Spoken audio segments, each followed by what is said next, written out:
what you're really good at doing is being authentic.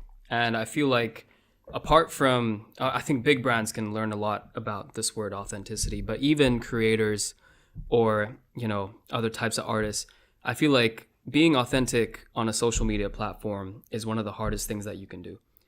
At the end of the day, any media that you create is an extension of yourself in some type of way, whether that's music, making films, reels on IG, whatever it is. But making people hear your authentic voice, your authentic message, I think that is so hard to do.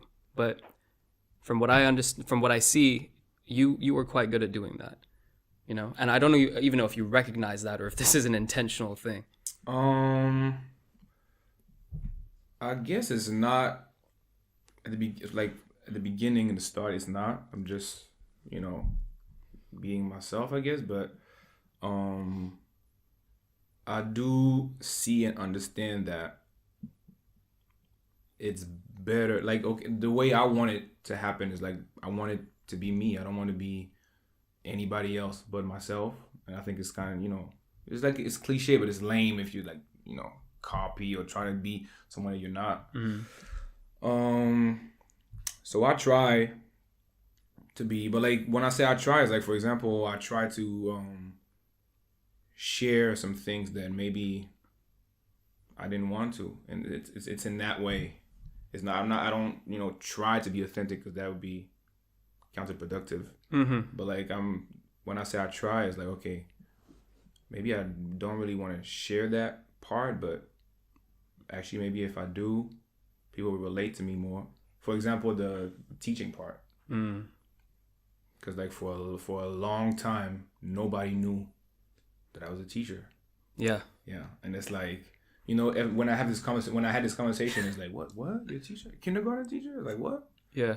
And I used to think like it's so far from my music and from what I'm doing and from what I want to be that it wouldn't make sense.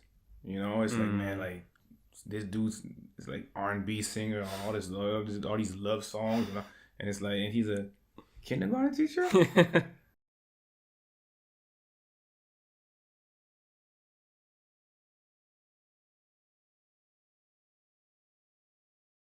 I remember distinctly you posting something about the duality of being an artist and the mood. So in one moment you feel like the king of the world, like, oh man, the things that I create are literally the best thing anyone could ever create. And the next moment you're crying yourself to sleep in bed, like, god damn, imposter syndrome on steroids.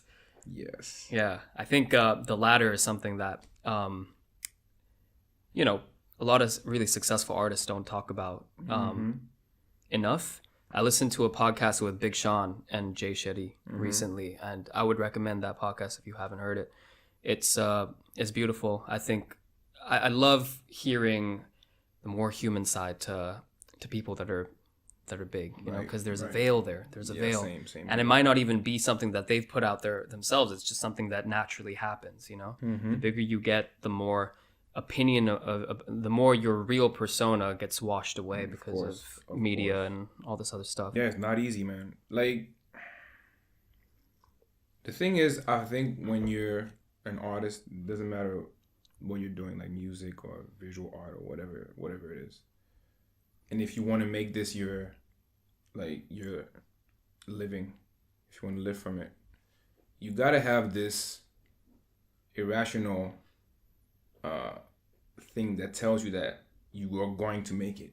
It doesn't matter what the fuck is, like, it doesn't matter, like, it doesn't matter. You're gonna make it. Just keep going.